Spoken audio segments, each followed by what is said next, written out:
Okay, National College Football Roundup, Ted. Big one in Iowa City. If OU Texas wasn't happening, I'd say that this is the game of the week, but OU Texas is happening. So it's not, but it is a big game. Penn State, number 4, Penn State at number 3, Iowa. Number 4 versus number 3. I would not have had this matchup as a top 5 matchup preseason. Neither would I. But yeah, I mean, other than OU Texas, game of the week. And this one has a low scoring Big Ten battle written all over it. Both of these defenses, man, they are good against the run. I do think Tyler Goodson and that Iowa running game will have some more success than Penn State's ground attack against Iowa's front 7. That Iowa defense is tough, man. But good. Penn State also, they just haven't had a lot of success running it this season. It feels like a game that is going to come down to quarterback play and turnovers. Sean Clifford has been, he's been a polarizing player in the past, but he's been pretty damn good this year. He has. He's been consistent. He's been solid. And Jahan Dotson, that dude can go. And he may end up being an X factor in this entire game. But I assume Iowa is going to try to make any receiver other than Dotson beat them. Probably a guy like Parker Washington. But there's no doubt that Sean Clifford, he's got to take care of the football because Iowa's defense has forced an unreal amount of turnovers this season. 16 forced turnovers. Nuts. It's hard to force turnovers this day and age. They're not easy to create. So that's a crazy number this quick. I think they're plus 11, maybe plus 12 in turnover margin, which is, once again, it's hard not to be undefeated whenever you're that way through 5 games. Yeah, but I think if Penn State if they can take care of the ball offensively, and even if they punt it, right? If they can make Iowa's offense actually put together long drives, like Iowa's had so many short fields this year because of the turnovers their defense has forced. I am a little skeptical if you make Spencer Petras drop back a bunch, if that passing attack is just going to be able to produce enough to put some points on the board against good defense. But we'll see, man. I'm pumped for this game. I think the environment is going to give Iowa the edge. I think Iowa City's going to be going nuts. Kinnick Stadium is going to be rocking. Bob Stoops will be back. Cool. But I think that'll give Iowa a little lift. I'm taking the Hawkeyes in this one. Yeah. Interesting statistic. Ooh. 25% of the quarterbacks in the top 12 are named Spencer. That is what you call advanced analytics that you will only get on the Oklahoma Breakdown with Ikard and Lehman right there. Oh my gosh. That's got to be the first time ever. The running game is critical here. There's no doubt. I think Iowa's offensive line is quite a bit better than Penn State's offensive line. I think that's an edge for them. I trust Iowa to take care of the football at home. Clifford has been better this season, but it's been his Achilles heel his entire career. You go on the road against a top 5 team that is creating turnovers like crazy this season. To me, it's a recipe for the old Clifford to show back up, especially if they fall behind in the game, which fall behind in the game may mean like they fall behind 7-3 in the third quarter, right? I feel huge like margin. Yeah, we're the same though. I think it's going to be a really, really low scoring football game, but I think Iowa is just a little bit better in all the critical areas. Plus, they're at home, great environment. I'll tell you, this is one of the best uniform matchups possible too. You love the old school. You love the traditional look. You're all about it. I do. Iowa's got some great unis.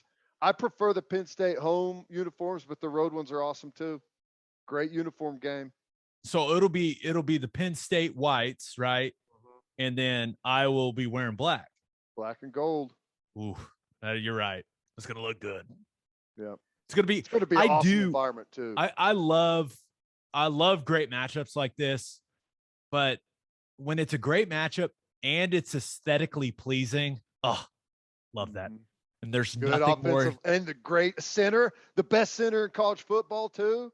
You stole the words right out of my mouth. There's nothing more aesthetically pleasing in all of college football than Tyler Linderbaum, the center for Iowa. If you don't know, you're going to learn watching this game. In all seriousness, he's probably my favorite college center I've ever watched. I mean, really, like, yeah, he's awesome. Okay, next game, number 13, Arkansas at number 17, Ole Miss. Both teams coming in this one. The losers bracket game. Yeah, both the loser bracket game. That's good. Both teams coming in this one after humbling experiences against the two best teams in the country last weekend. Just a reminder, when these two teams played last year, Matt Corral threw 6 interceptions. 6. Wow. Just a reminder. Now, I don't think that's going to happen again. Bama is Bama, right? But it did seem like they missed having Jonathan Mingo out there last week at wide receiver. I assume Corral and Ole Miss and your boy Levy and that offense are going to put up some points, but you also have to assume that Arkansas's defense is going to want to bounce back after getting pushed around by Georgia. So I feel like this is two really motivated teams going at it in this game, Ted, trying to prove a point, trying to prove that, you know, they're better than what happened to them last weekend. And I do think we're starting to get to the point in the season where depth is really starting to matter, right? Guys are getting banged up. You're seeing guys miss games. And Arkansas is just banged up, man. You're continuing to hear about, hey, this guy's going to be out. This guy's questionable. He's going to be a game time decision. The offensive line banged up. And I know Sam Pittman says KJ Jefferson is back to 100%. He didn't look anywhere close to 100% last week. So I'm not buying that. You know, I guess if Traylon Smith and Traylon Burks have special days, that Arkansas offense can do something maybe, but the game's in Oxford. I think that offense is really going to be wanting to prove a point, Ted. I got the Rebels in this one. I think Corral may light Arkansas up. Yeah, I think that's going to happen. I still think Arkansas is a good, solid football team. I do. Just think about the polar opposites. Other than playing like a triple option team, what Georgia tried to do to Arkansas offensively compared to what Ole Miss is going to do to Arkansas offensively, it's two different worlds. Run the football, slow it down, just pound it. Would they throw the ball like 8 or 9 times in the whole game? Kirby wasn't going to let Stetson throw it around. No, so Ole Miss, it's going to be different. It's going to be fast. They're going to make you run sideline to sideline. They'll run the ball a ton. They'll probably run it more than they pass it, but it's just a different feel. So it's going to be a hard turnaround game for Arkansas. I think Ole Miss gets it done, but someone needs to bounce back in nice fashion after last week. Yeah, I'm with you. Okay, moving on. Georgia, number 2 Georgia at number 18 Auburn.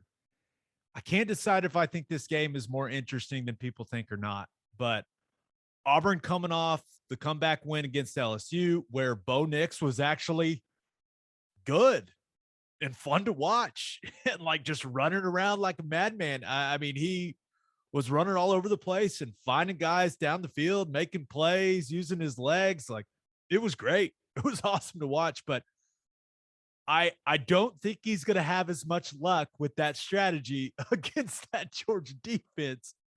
But when you look at what Auburn wants to do offensively, right? They've got Tank Bigsby, they've got Jarquez Hunter, and that's a great running back tandem. But I don't think it matters, man. I don't think they're going to be even. And Bo Nix is a running quarterback. Like, I still don't think they're going to be able to run it on Devontae Wyatt, Jordan Davis, and that Georgia defensive front. I just don't think it's going to happen. So I'm not even sure if JT Daniels doesn't sound like he's going to play like it was the oblique. Now it's the lat. And Kirby said it all comes down to how much pain he can tolerate. That doesn't sound very fun. So I'm not sure he's playing. I'm not sure it even matters. Stetson will be enough with that defense. So they'll just hand it to what let me know if this is good or bad. Okay. So I'm calling this the law firm of Georgia running backs, White, Cook, Milton, and McIntosh. The law firm of Georgia running backs. White, Cook, awesome. Milton, and McIntosh. What do you think? Good? Bad? Stupid? I love it. That's great. They hand them all the rock, man. But I will say, hey, Jordan Hare Stadium, that place is going to be rocking with the number 2 team in the country coming to town. But it ain't going to be enough. Give me the Dogs. Yeah. You're right. It's not going to matter who they play at quarterback. It's going to be the same exact formula it was last week. Hand it off, be conservative, let your defense do the work. Here's the thing, man. Auburn's offense is about as balanced as you could be. There's something like 275 yards a game rushing and 255 yards a game passing, something like that. I got news. You ain't hitting the 270 yards rushing against Georgia. Here's where they're really going to struggle, and here's where Bo Nix is going to struggle. They're not going to be able to run it like they're used to. He's going to be put in predictable situations, and they're going to tee off on him. They're going to get after him in the pocket. He's going to be in scramble mode. He's going to be throwing it into dangerous situations down the field. I bet he throws 3 interceptions. They're going to make him totally predictable and be able to just really pin their ears back defensively. I don't think he'll be able to throw 3 because I think if he throws 2, they'll pull him, right? They pulled him a couple games ago. Yeah, you may be right. For the Franklin kid, right? So. Yeah. Okay, well, he throws 2. They combined for 3 interceptions. They combined for 3. Yeah. So, no, I'm with you. I think that could be, that could be a very, very interesting situation for Bo Nix. Yeah. We'll see. It's going to be tough. Yeah. Georgia's going to win.